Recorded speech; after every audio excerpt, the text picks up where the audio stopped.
Aloha and welcome to Island Connections. I'm Ibrahim Aoude. The Middle East in transition. This is a topic timely and very important for global politics and for United States geopolitical strategy. And it is important in terms of a region that is really chaotic at this point and in flux. So we have Dr. Farideh Farhi with us. She's an independent scholar and also affiliated with the political science department at University of Hawai'i, Mānoa, in the graduate program. And she teaches courses on the Middle East and U.S. foreign policy. So welcome, Farideh, and thank you for coming over. So let me, from the get-go, ask you, give us some kind of context to what we will be talking about. Well, as you know, from the beginning of this year, something totally unexpected started to happen. In reality, one could make an argument that it actually started in June 2009, starting in Iran when there was a fraudulent election, and in the process, or what was perceived as a fraudulent election, and in the process it led to massive mobilization of a large number of people essentially asking where their vote was. Now that public mobilization took about 8 months before it was effectively crushed, and so Iran was taken out of essentially a political dynamic that included public protest against the existing political structure. But as people began to think that everything was calming down, the Arab world in different areas essentially began a process of protest going from one country to another. It began in Tunisia, a small country that I think in North Africa, where I think most students of the Middle East would agree was probably the most repressive of all political systems in the Middle East. And it began as a protest that essentially involved the kind of economic policies that have been pursued by the government that on the one hand did not bring about jobs for many people, while on the other hand it entailed a tremendous amount of corruption for a limited number of people in the leadership.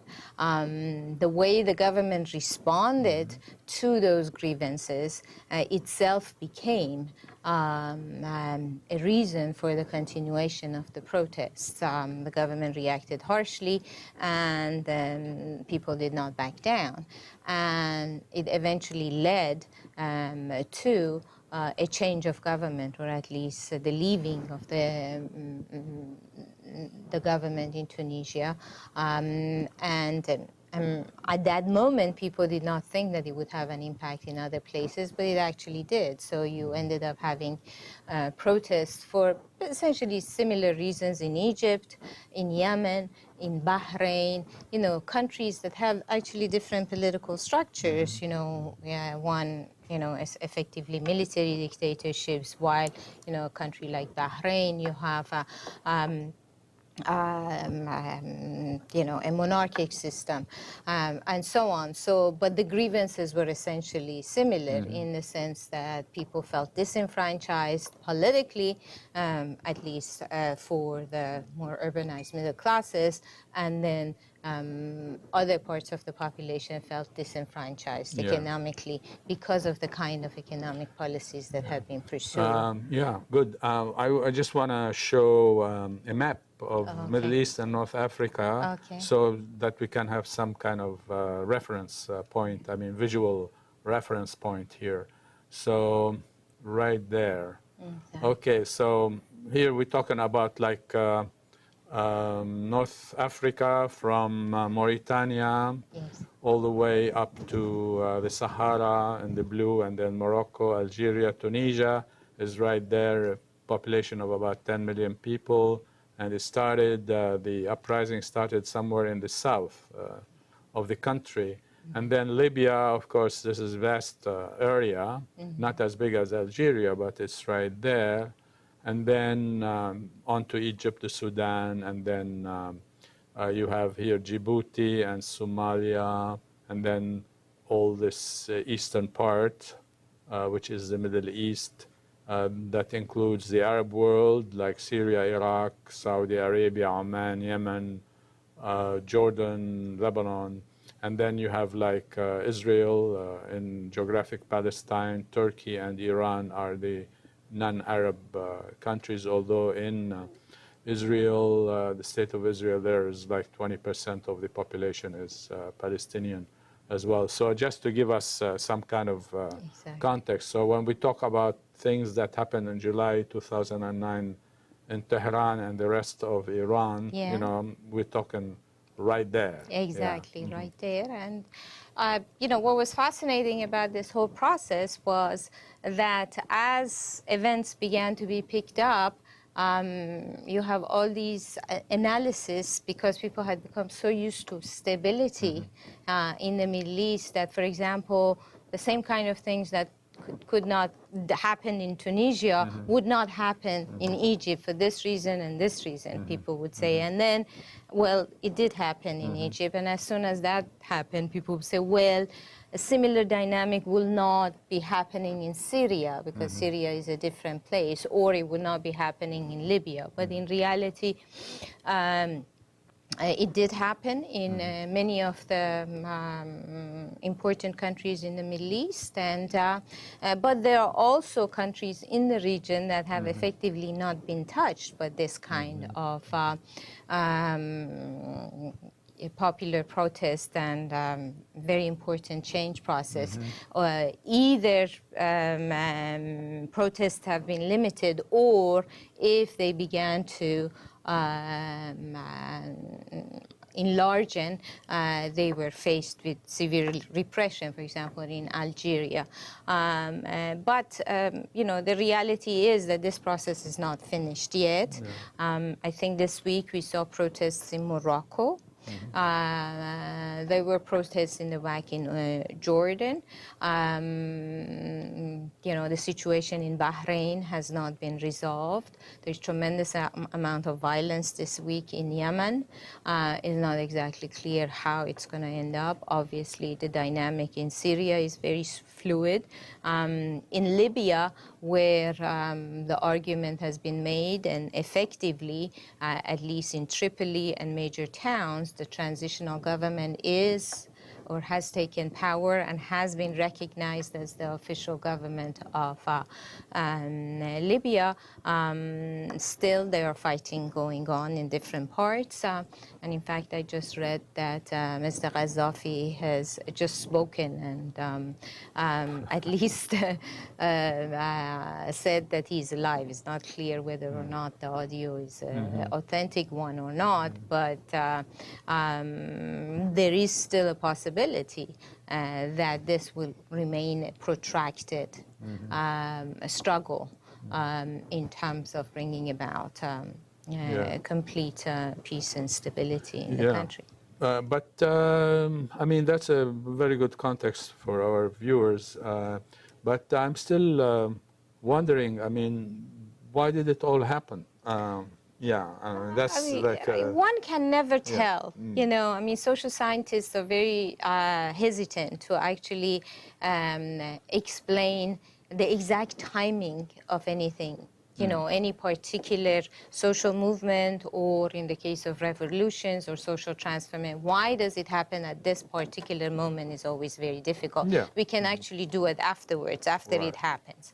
But I always say that in the case of events in countries like Egypt, for example, or Tunisia,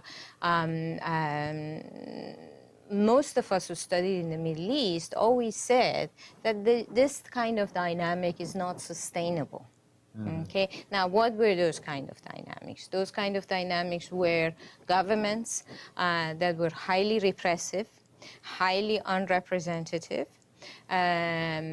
corrupt, in the sense that cronyism was extremely prevalent at the top, and in the process it had, in fact, encouraged all sorts of corruption at a variety of levels in the society. The government was not only not responsive to the needs of the populations in terms of jobs, security, and so on. In terms of it, for example, issues like foreign policy, it were pursuing policies that were extremely unpopular. Could you give us like an example? For example, in the case of Egypt, policies that included, for example, after 2008, complete blockade of the Gaza Strip, where, in effect, aiding the Israelis in preventing transfer of food, goods, anything that the Gazan population needed, in effect, being an accomplice in the immiseration of the Gazan population. Now, to begin with, the general policies of Mubarak's government towards Israel was not popular anyway. But after 2008, you had this added dimension of essentially putting, 1 million people in a huge prison and in, helping a government that is very much detested by your own population in maintaining that prison. So there was that political component of you have unpopular governments that are extremely corrupt, pursuing unpopular policies, and in a very repressive way, because those policies are unpopular. If there are any objections to it, they have to crush it. So you have that political component. Added to it are policies that they had pursued in the past 15 or so years, which can generally be considered to be economic policies of neoliberalism, which is in the name of opening the economy and privatization and attracting foreign capital. What they had actually done was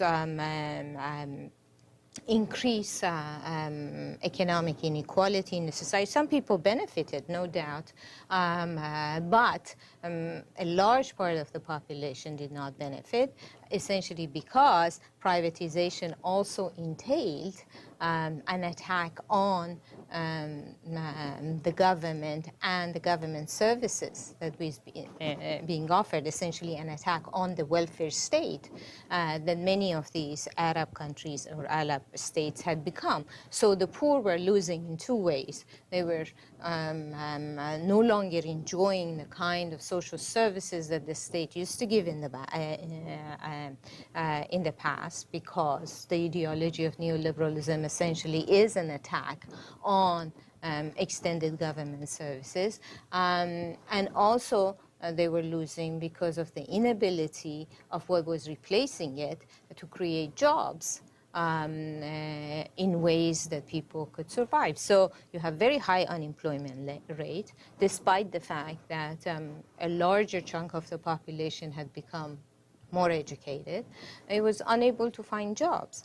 So this combination of political repression and neoliberal policies,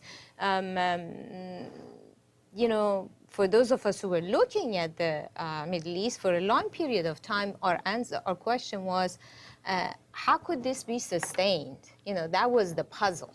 Okay, and because it was sustained for such a long period of time, that became the main issue. Okay, while in reality, the problem was that this was an unsustainable situation, and it ultimately fell apart. And when it did, it fell apart in a very dramatic fashion because it had been kept so unnaturally. And therefore, when it fell very hard. Yeah, in fact, I remember debates between Americans who are pro-American foreign policy in terms of development, Egyptian development, And intellectuals, Egyptian intellectuals, who were middle-of-the-road people, the Americans were putting the pressure, and in the debates also putting the pressure on Egypt to privatize rather quickly. I mean, right now, you know, everything. Whereas the state itself, although it wanted to privatize, but it knew that also a major component of its raison d'etre was like it providing services, such as they were, to the population. And then when you privatize so quickly, I mean, and that a huge amount of privatization so quickly, then, you know, it's no longer surprising, you know, the impact on the population, and that like 40% of the Egyptian population living under the poverty line, according to UN definitions of what poverty line is. And also when you privatize, when you do not have the kind of legal or transparency structures over supervisory structures that can actually see this process of privatization in such a way that would actually lead to more efficient productive process, what you end up having is a boondoggle, in effect, where, you know, because of cronyism, you know, state companies are privatized, sold at very cheap prices. Immediately people come in and start running companies that may not necessarily know how to do it. And in any case, their plan is not efficient running of the company. Their plan is to make money and run. So what you end up having, for example, in Iran today, this is not in, you know, there's a major scandal over privatization, where supposedly one individual person has managed to borrow over $3 billion, you know, and $3 billion in a country that has a per capita income, I mean, gross domestic product of something like 350 billion if you count it in dollars, and if you count it in Iranian money, something like $800 billion is a lot of money. 3 billion out of that is a lot of money, essentially because of, you know, I mean, it was running a sort of a Ponzi scheme, you know, going and using connections to borrow money from one bank and using that money to create his own bank, to give it to another one, and then use that money to buy privatized companies. And it just turned out to be a, you know, a boondoggle. Yeah, was that part of Islamic banking? Or? No, yeah, I mean, supposedly, and it's part and parcel of a government, you know, who was elected in 2005 on a platform, anti-corruption platform, and now is being accused of overseeing the biggest corruption case in the history of the Islamic Republic.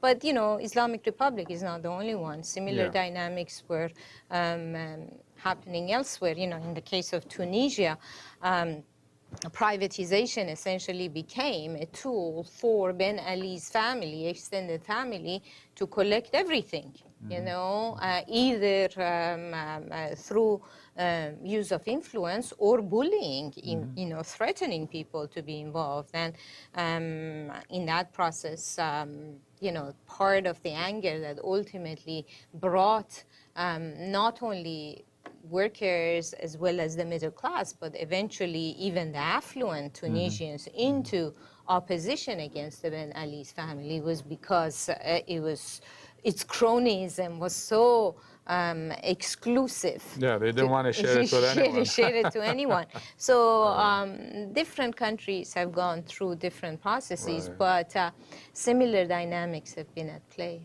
Yeah, I mean, this is the tragedy. Even like, you know, why I say Islamic banking, because, I mean, you're not supposed to take profits, you know, in Islamic banking. But then they have other ways of... Oh, yes, of course. They call them dividends. Yeah, yeah. They give dividends. There is a special dispensation, like fatwa for making profit, but not calling it profits, but the other thing is that, like, places that... something like Syria, for instance, who over the past several years had been privatizing, in fact, moving away from,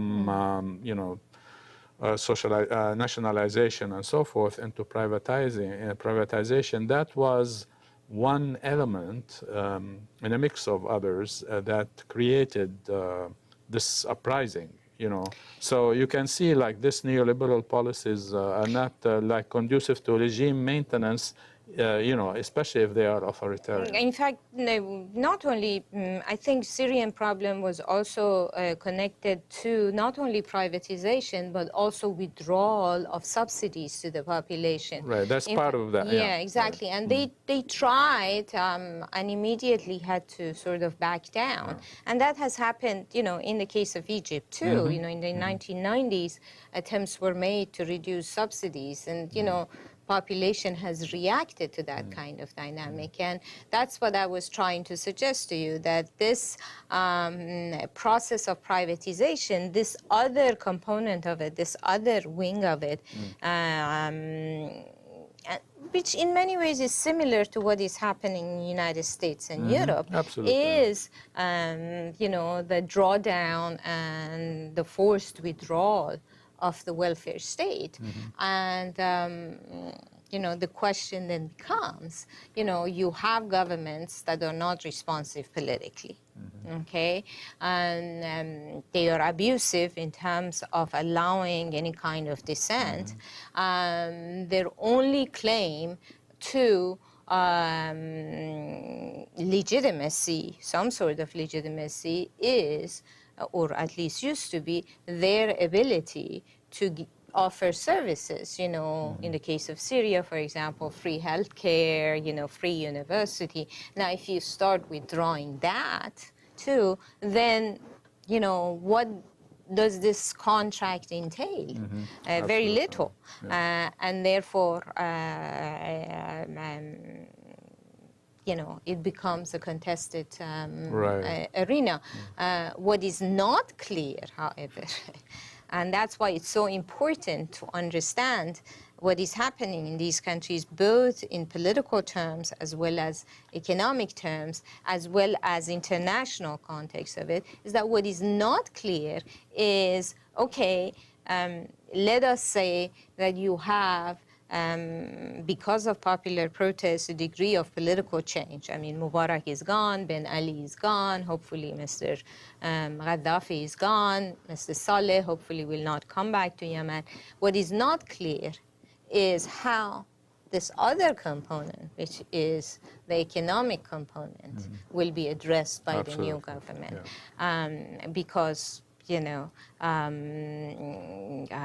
not only there is instability in these countries that, scarce capital or scarce investment and so on, there is also, the governments that in the past, for example, in the case of Egypt, Egypt used to get quite a bit of aid from the United States, and I assume will continue to get some. But the governments that were supporting, foreign governments that were supporting, are themselves in serious financial crisis. So, in the case of Egypt, there is news that Saudi Arabia has stepped in, and because Saudi Arabia has, quite a bit of money because of increased prices, but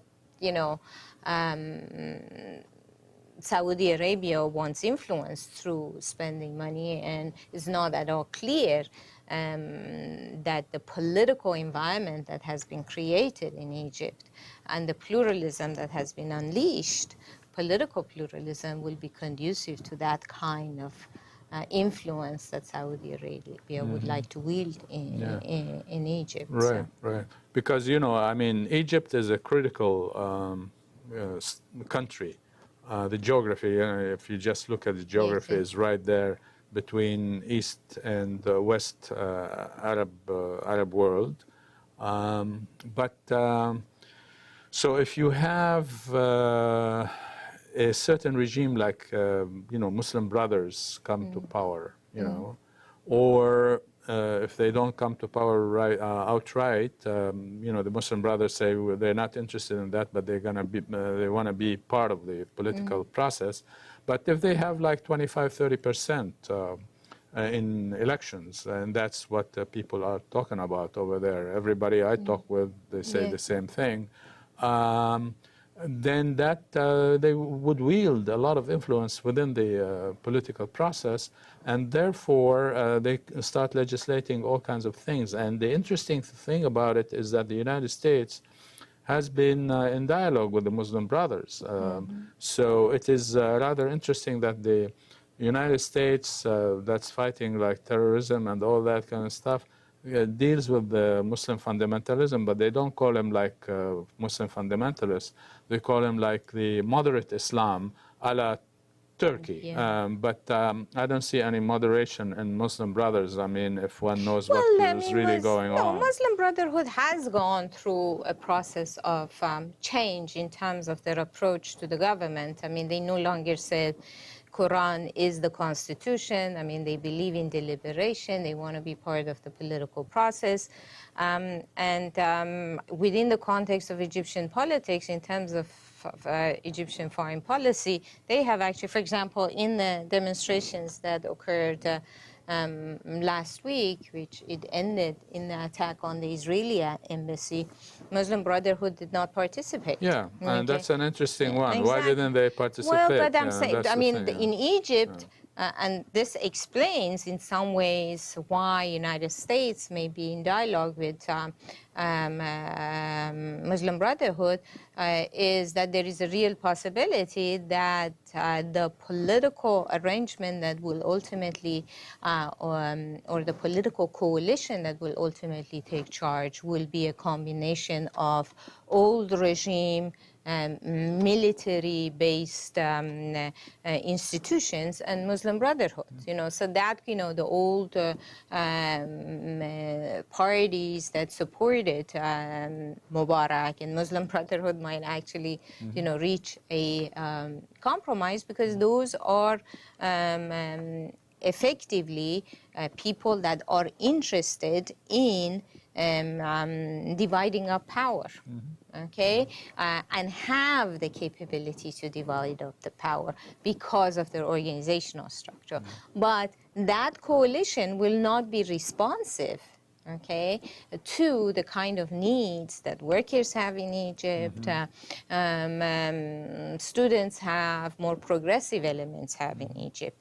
And that is the dilemma that Egypt will ultimately face, which is, okay, you have a political arrangement that may be more open, at least partially, although abuse of their human rights violations do continue in Egypt, but nevertheless you will have an arrangement that still cannot be responsive to the needs. But for United States, as well as Muslim Brothers and old Mubarak supporters,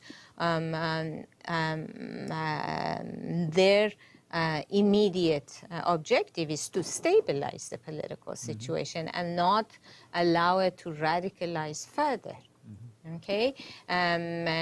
Because that could very easily happen, in the case of Egypt. In the case of a country like Libya, you have a different kind of dynamic, but which is the possibility of unraveling.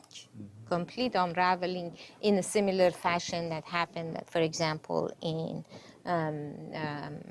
Iraq. Iraq. In Iraq, in the same way. That is why, you have two major issues at least involved here. One, on the one hand, you have all these people with guns in their hands. Okay, so what are you going to do, or how are you going to collect? That's a big deal, especially in an environment where Gaddafi forces have not been totally vanquished. So collecting arms, may not be a right decision at this point, yet at the same time, those arms can turn into means of violence against new groups that are coming to power.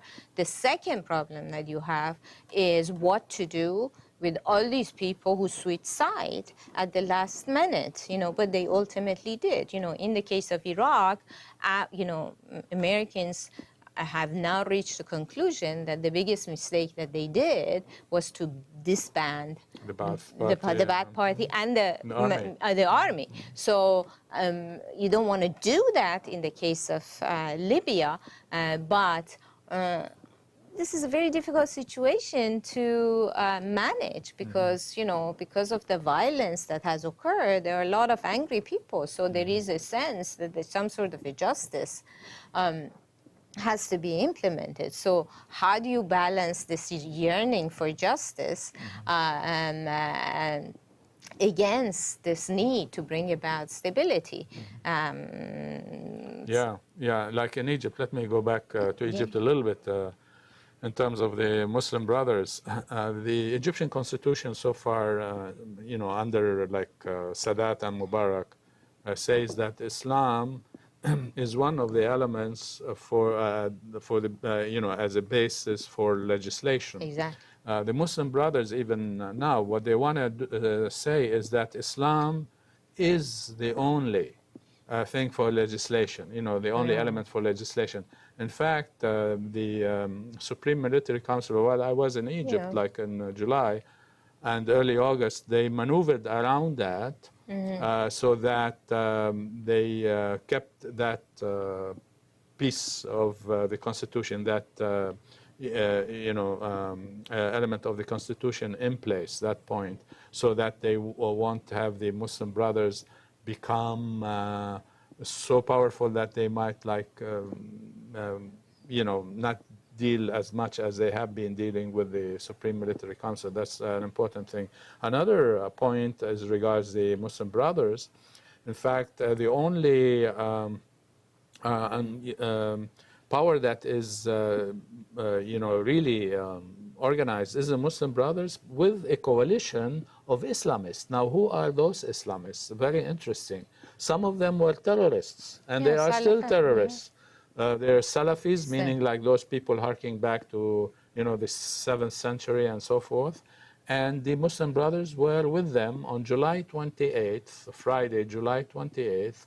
There was an agreement among all forces in the uprising that we go to all these squares in Egypt and talk about the gains of the revolutions and the demands of the revolutions that haven't been met. And what happened, the Muslim Brothers and their coalition of Salafis and jihadists came and flooded the squares with their own people, so that a lot of, like about 24 or more political parties and groups that are secular decided not to participate in that. Why? Because the Muslim Brothers reneged on the agreement and started floating their own demands and so forth. So this is the danger. Oh, absolutely, absolutely. That, yeah. But I mean, that's the issue. I mean, first, the point is that Islamist forces, and they are not one, a very important part of Egyptian political dynamics. Right. Secondly, Egypt is a very religious society. Absolutely. Okay, so there is no doubt that this pull and push and the tension between secularism and the desire to redirect the country even further towards an Islamic government is going to be played out. Sure. And that is why, you know, your point in the beginning of the show that everything is fluid is very well taken. I mean, the reality is that, you know, the old famous Marxian dictum that everything solid has melted into thin air applies. But it is not exactly clear at this particular moment what's going to happen. That's what makes politics in the Middle East extremely exciting, especially since you know, there are examples, okay, of similar moments in other places. You know, there was the 1979 revolution in Iran, which, you know, effectively brought down a, you know, a secular monarchy that ran the country in a rather personalist fashion in a similar way that, for example, Mubarak did. And presumably the coalition of forces that brought that ancien regime down entailed the whole array of the society. But then ultimately, immediately after the revolution, the most organized ended up, taking over and effectively shutting down all the other forces and undermining the political pluralism that had been unleashed by the revolution. I think Egypt is interesting, first because there is the Iranian example. And everybody says we don't want to be, even the Islamists come out, at least publicly. The fact that they come out and say we don't want to be like Iran itself suggests something, okay? Although, But also, like the Islamists, especially the Muslim brothers, would say that because if they are dialoguing with the United States, they wouldn't want to say that. Exactly. But what I'm trying to say is that even if they have to say it, itself, maybe they're being very sneaky, and in all likelihood, they are not saying what they really want to say. But what I'm trying to say is that on the one hand, there is that history that forces a different kind of discourse on all the players in Egypt, okay? So, for example, there was an interview with Amro Moussa, who I assume has a good chance of becoming the next president of Egypt. And, not that what he's saying, not that he's not lying or not, but the language that he's using, is very much a language that we don't want to be. Like Iran, because of that experience. Then we want to be like Turkey, for example. That's an experience because you have a dynamic. Then you also have in Egypt forces, even secular forces, that are better organized than the ones that were in Iran, which really were not organized at all, and therefore. Although the clerical forces in Iran were not organized politically, they were organized religiously, and therefore they were very much able to get rid of everybody else. So I don't know. I mean, I'm just trying to say things are in flux. Things are in flux, and in every single country you have a different dynamic. Even in Tunisia. You don't know which direction it's going to go, because Tunisia also has strong, very strong Islamist political forces, but even they are saying we don't want to be like Iran. But, on the other hand, the Iranians, the Islamists in Iran are sitting and claiming with confidence that the tide has turned. And the reality is that these things are happening in Islamic societies. The population of these countries are, very respectful of Islam, are religious, and ultimately, because these governments have to respond to these Islamic yearnings, they are representing what is happening in the Middle East as an Islamic awakening. Yeah, in fact, I was going to ask you about the recent conference. Exactly, there's a huge conference in Iran. So could you say something about Well, that? it was, they brought all these forces from different forces. It's going to have a new secretariat created in Iran for this organization or this movement called Islamic Awakening. And see, the problem Iran has is a serious one in terms of this idea of pan-Islamism, okay? Iran, it's very difficult for Iran to be the leader of a pan-Islamic movement. Iran is a country of, its religious doctrine is a Shiite religious doctrine. The overwhelming majority of Arabs are Sunni. And they have serious issues with each other in terms of matters of the religious doctrine, okay? Now, Iran can only be a leader in terms of this idea of Islamic awakening if this Islamic awakening is reframed as anti-imperialism, okay?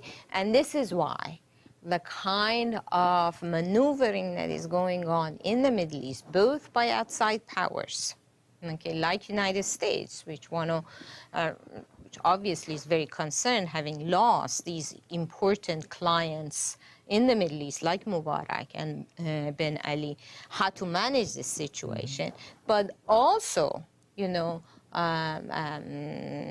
regional players with very important links to the United States, like Turkey, like Saudi Arabia, who not only have, particularly Saudi Arabia, very serious issues with Iran over issues of religious doctrine, but more importantly, geostrategically and in terms of the kind of relationships these countries have with external powers. So when Iran frames this Islamic awakening in anti-imperialist terms, in effect, it is also questioning the kind of political arrangement that exists, for example, in Saudi Arabia or in the Persian Gulf. Or the leadership of Saudi Arabia and the region. Absolutely, absolutely. So the leadership of Saudi Arabia obviously not only reacts politically and strategically by creating problems for Iran or engaging in strategic competition with Iran in areas like Bahrain, where in country like Bahrain, where an overwhelming majority of population are Shiites, but they do not have power. So Saudi Arabia sends its armed forces to protect the monarchy, but they also try. Saudi Arabia apparently is funding quite a bit of the protests that are happening in Syria, for example, Saudi Arabia and Jordan. So there is a strategic competition is going on in other places because direct confrontation is very problematic. And also, of course, there is a... What about Turkey? Isn't it... Turkey is playing, you know, Turkey has its own game to play, and it's figuring out that, you know, Turkey is a stable country. Economically, Turkey is doing very well, comparatively speaking. An Islamist government has been in power. It has managed to win re-election because of the way it has governed the country. And because of that political dynamic that has, in effect, reposited Turkey as part and parcel of the Islamic world, okay, in the same way it was during the Ottoman era. Where have they been before that? Well, before that, with the secular government, there was this, I mean, Turkey's not only was part of NATO, but Turkey's foreign policy was constantly geared towards becoming part of the European Union, okay? Which, by the way, AKP, which is the ruling party, says that's their goal. I mean, Abdullah Ghul only yesterday or the day before mentioned that. Exactly, but you know, it is their goal, but yet at the same time, they are pursuing that goal with by making the argument in the most clear, in much clearer fashion, that Turkey is a bridge and to the Islamic world. And therefore, if they are allowed to enter the European Union, they will become the mechanism or the link that will improve the relationship between Turkey, between Europe and the Islamic world. And, yeah, if I may interject here, like both Abdullah Ghul, who's the president of Turkey, and Recep Tayyip Erdogan, who's the prime minister, and the prime minister has more power than the president anyway. They both are moving in that direction. Absolutely. But the other thing, like they want to be part of the Middle East, and they've been moving in that direction. Turkey has been, I would say, at least since 2003, but definitely after the AKP came to power, with winning another round of elections. Well, I mean, it's important to understand why it's moving, because Turkey has benefited tremendously economically from linkage Absolutely. to, you know, Syria, not only Syria, Iraq, yes. Iran, you know.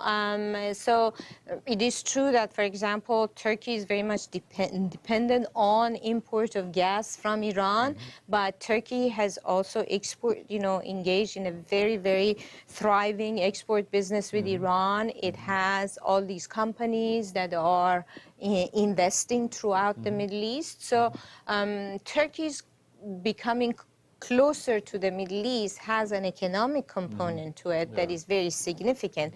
And they are planning to do the same thing with Egypt, you know. In fact, recently, right? Exactly. I mean, Erdogan was just in Egypt, and, you know, one can sort of also explain Erdogan's position in relationship to Israel in these terms as well. I mean, it is true that ideologically, AKP, being an Islamist government, has had a more tenuous relationship with the policies that Israel has pursued, and the conflicts that they have had over Gaza ultimately has led to a situation where ambassadors have been withdrawn.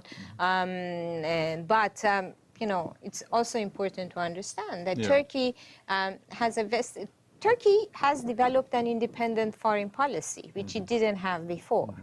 And it has been able to, and that independent foreign policy has been premised on these very important economic relationships that you know, places Turkey in a situation where the United States can no longer go to it and say, I want to send my troops to Iraq through Turkey, because Turkey, you know, understands that if it does that, then it will suffer in terms of other kind domestically. I mean, domestic support, as well as the relationship that it has with other countries in the region. So it balances its foreign policy, and I think you know, part of the excitement that people see in relationship to the Middle East is that the possibility that you may actually have governments in the Middle East that are able to balance their foreign policy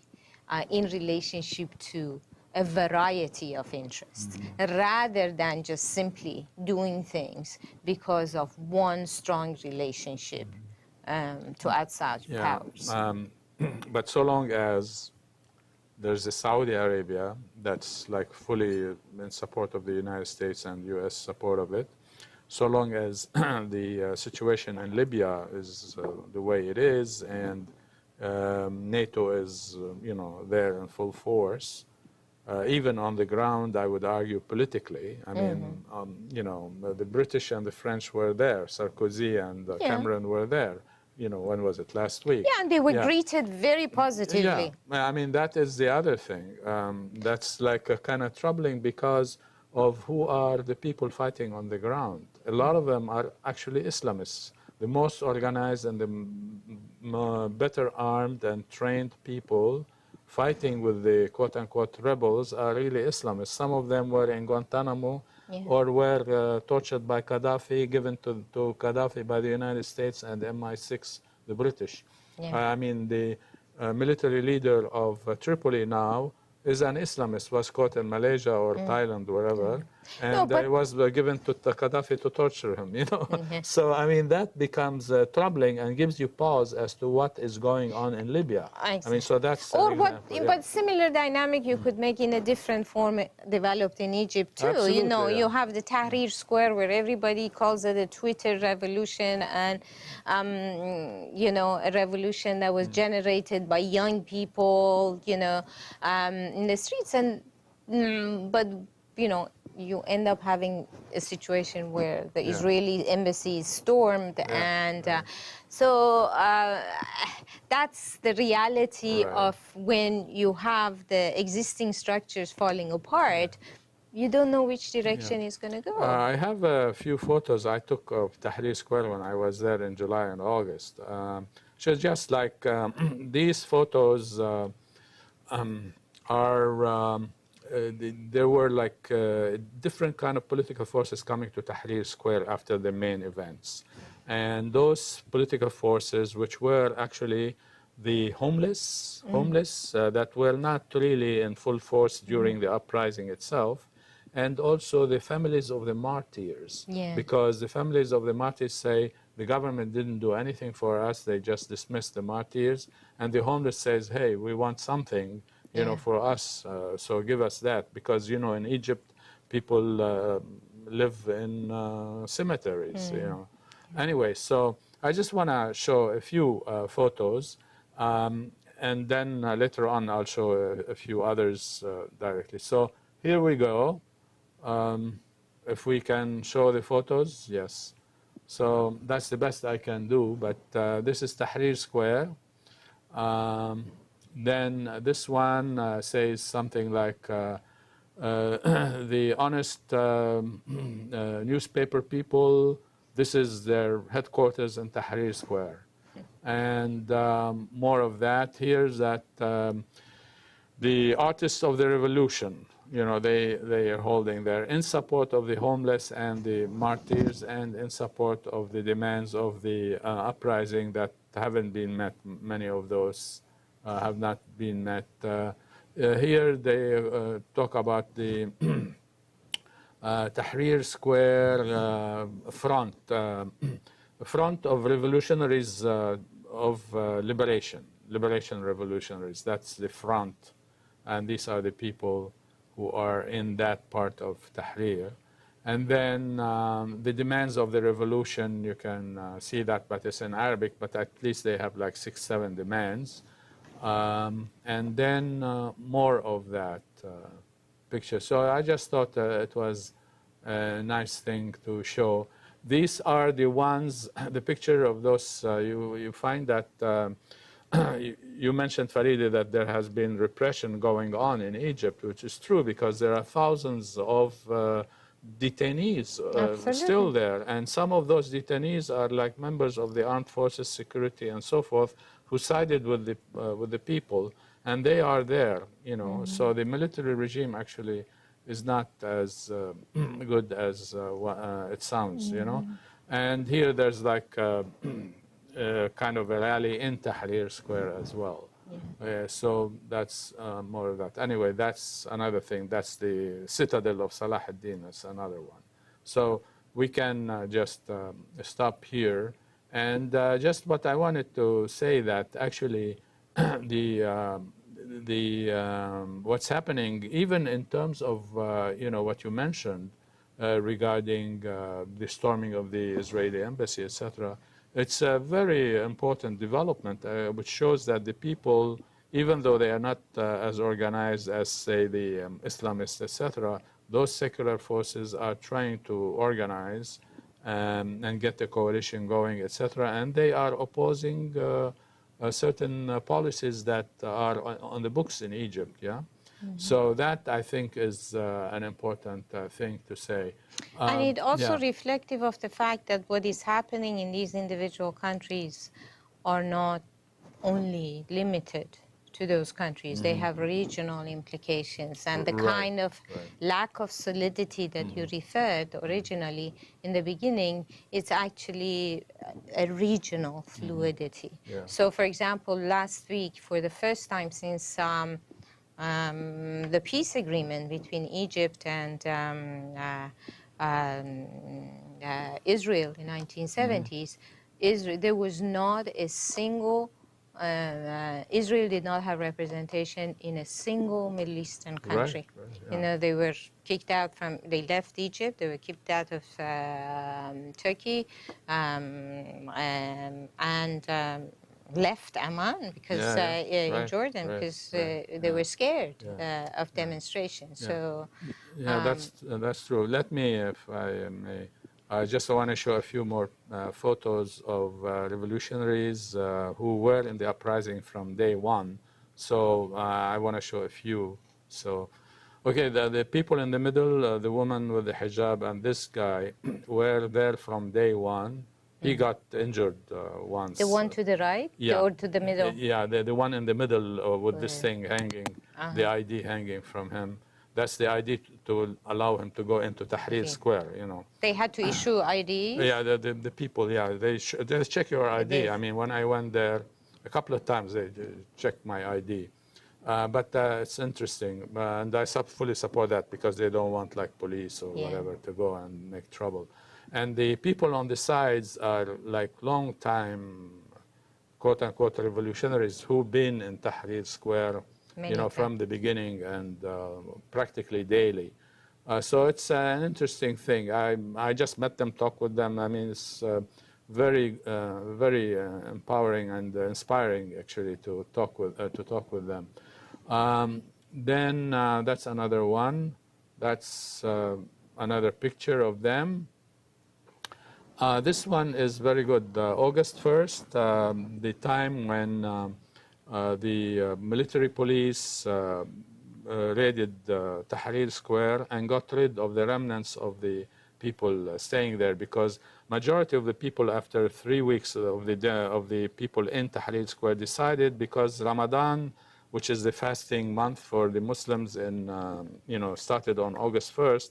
They said, we want to leave, but we'll come back after Ramadan if need be. But some people said, we're not going to leave, but we just kind of open Tahrir Square and stay like in the middle aisles of Tahrir Square. But even then, the military police did not want that, and they arrested 100 people and sent to the hospital a number of them. And these are the preparations, the police and the security forces under the tree with helmets and all that kind of stuff. These big trucks in the back. Yeah. These big trucks in the back are security forces trucks to like hold people inside there and take them to detention centers. So I just wanted to show those ones. But I'm interested that like in the several minutes, we have like 4 or 5 minutes left, is the kind of, I don't know, rivalry, competition between Iran and Turkey in terms of what's going on in the Middle East as it is transitioning to we don't know what. Actually, I would call that a friendly rivalry. I think it's a rivalry that it's not for gaining hegemony or regional dominance in the region. It's a kind of rivalry that can also be cooperative at times, because on the one hand, Turkey wants to be a bridge, and therefore Iran is very important part of what Turkey is trying to connect to. And also there is a very thriving economic relationship between the two countries. I think the more destructive rivalry, strategic rivalry in the region, I think is between Saudi Arabia and Iran at this point. Right. And I think it has to do Let me put the monkey wrench here in Okay. this, which is, what would you say about the system for, what is it, like rocket system or? the NATO. The NATO thing. Exactly. Isn't it this against Russia, against Iran, but Turkey had agreed to put that defense, quote unquote defense, but it's connected to Sixth Fleet in the Mediterranean. So where would that? But that's part and parcel of Turkey's relationship to the Western world. Okay, no doubt about that, and certainly it creates tension and it's part of. But to place that within the context of rivalry doesn't work. It works insofar as Turkey essentially worrying Iran as a vessel of Western powers, not Turkey itself being an aspiring power in the Middle East, and therefore threatening Iran because Iran is also an aspiring power. Yeah, but then Turkey would be doing the bidding of the US and NATO in this case, which would be a threat to Iran regardless of whether it is Turkey for Turkey's sake or Turkey for somebody else's sake threatening Iran. That's true. I think the Iranians are unhappy with the situation, but at the same time are banking on Turkey's independent policy. We're flat out of time. I'm sorry, but we should continue with that. Thank you to our viewers, and thank you for coming and sharing your Mānoa with us. Mahalo. See you later.